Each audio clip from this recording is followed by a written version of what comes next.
Wagner বাহিনীকে নিয়ে রহস্যময় খেলা খেলছে রাশিয়া।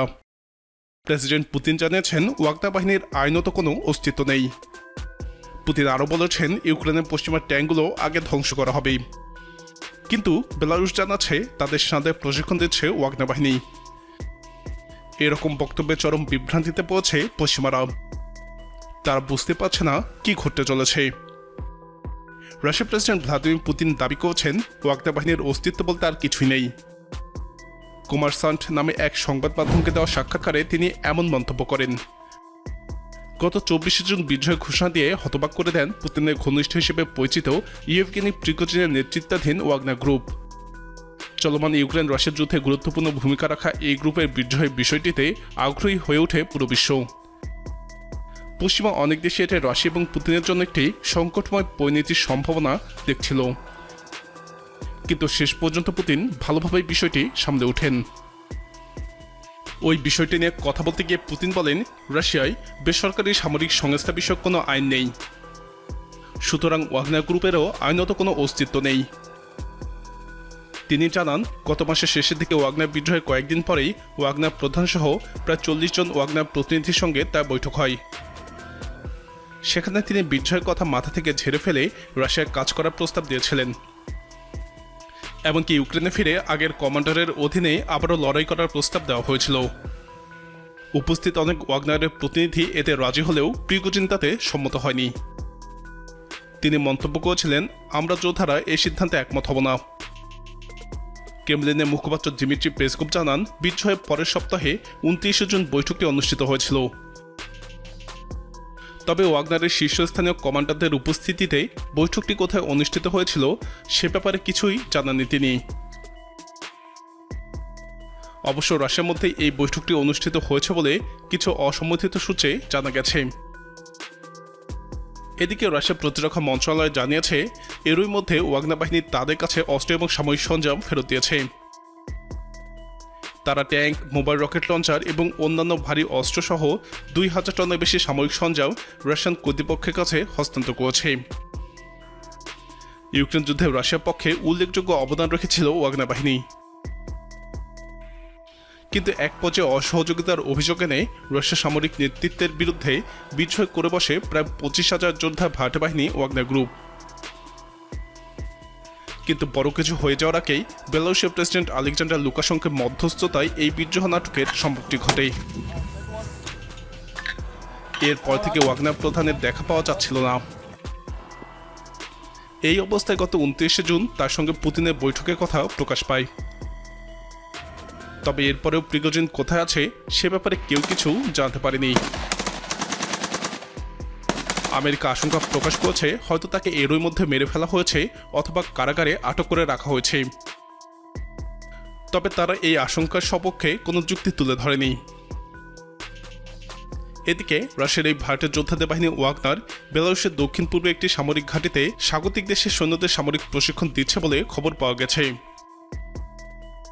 ওয়াগনারের সঙ্গে সংশ্লিষ্ট বেলারুশের নাম প্রকাশে অনিচ্ছুক দুটি সূত্র জানিয়েছে, ওয়াগনারের বেশ কিছু সেনা গত 21 জুলাই থেকে বেলারুশে অবস্থান করছে।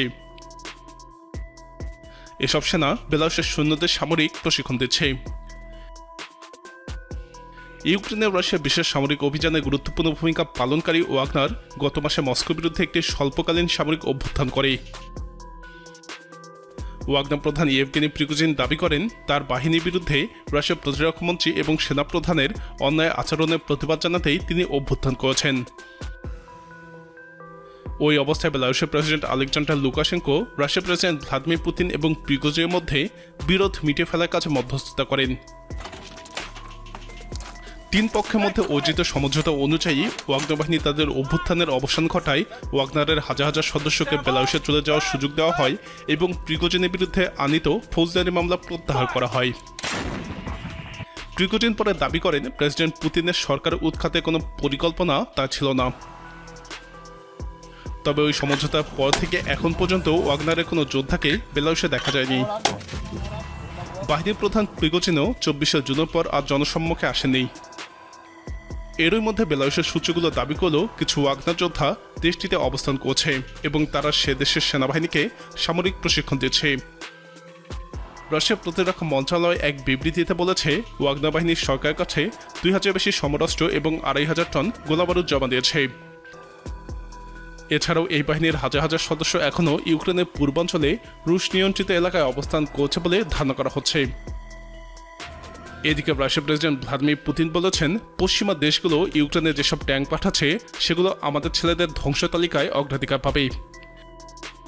রাষ্ট্রের একটা টেলিভিশন চ্যানেলে দেওয়া সাক্ষাৎকারে পুতিন একথা বলেন। এ সময় ন্যাটোর সম্প্রসারণে গৃহীত সিদ্ধান্তগুলোর ব্যাপারে বলেন, ন্যাটো ইউক্রেনের সদস্যপদ রাশিয়ার নিরাপত্তাকে হুমকি মুখে ফেলবে। এতে সংঘাত দীর্ঘায়িত হওয়ার আশঙ্কাও বেড়েছে। পুতিন বলেন, ইউক্রেনে পাঠানো বিদেশি ট্যাঙ্কগুলো যুদ্ধক্ষেত্রে তাদের লক্ষ্যবস্তু হিসেবে অগ্রাধিকার পাবে। এ সময় তিনি দাবি করেন, পশ্চিমাদের কাছে থেকে পাওয়া এসব অস্ত্রে যুদ্ধের ফলাফলে তেমন কোনো পরিবর্তন আসবে না। সম্প্রতি ফ্রান্স ইউক্রেনকে 250 কিলোমিটার দূরত্ব অতিক্রম করতে সক্ষম ক্ষেপণাস্ত্র দেওয়ার সিদ্ধান্ত নিয়েছে। এ বিষয়ে পুতিন বলেন, হ্যাঁ, এগুলো কিছু ক্ষতি করতে পারে, তবে যুদ্ধক্ষেত্রে শত্রুপক্ষের এই অস্ত্র ব্যবহারে গুরুতর কোনো সমস্যা দেখা দেয় না। এদিকে সদ্য সমাপ্ত ন্যাটোর সম্মেলন নিয়ে পুতিন বলেন, ইউক্রেনকে ন্যাটোর সদস্য করা হলে রাশিয়ার নিরাপত্তার উপর ঝুঁকি তৈরি হবে। তিনি দাবি করেন, বিশ্বের বৃহত্তম সামরিক জোটের এই সিদ্ধান্তে ইউক্রেনের নিরাপত্তা একটুও বাড়বে না, বরং সার্বিকভাবে বৈশ্বিক নিরাপত্তা আরও খানিকটা ঝুঁকির মুখে পড়বে। রুশ প্রেসিডেন্ট বলেন, যে কোনো দেশ তাদের নিরাপত্তা পরিস্থিতির উন্নতি করতে পারে, তবে এতে অন্য কোনো দেশের নিরাপত্তা যাতে বিঘ্নিত না হয় সেটাও নিশ্চিত করতে হবে। এর আগে রাশিয়ার পররাষ্ট্রমন্ত্রী সের্গেই ল্যাভরভ বলেন, ইউক্রেন ইস্যুতে আমেরিকা এবং ন্যাটোর সহযোগীরা রাশিয়ার সঙ্গে সরাসরি সামরিক সংঘাতের ঝুঁকি সৃষ্টি করছে। এটি ভয়াবহ বিপর্যয় টেনে আনতে পারে।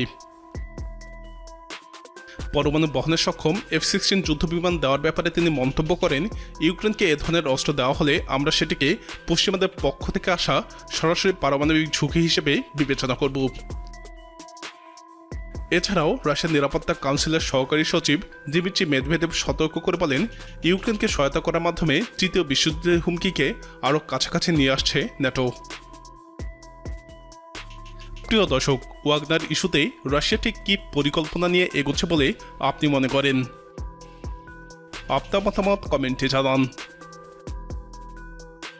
ইউক্রেন রাশিয়া যুদ্ধ নিয়ে আরও জানতে আমাদের চ্যানেলটি ভিডিও ট্যাব থেকে ঘুরে আসুন। এই ভিডিওটি ভালো লাগলে লাইক বাটনে ক্লিক করুন। ভিডিওটি আপনার বন্ধুদের সাথে শেয়ার করে তাদেরকেও ভিডিওটি দেখার সুযোগ করে দিন।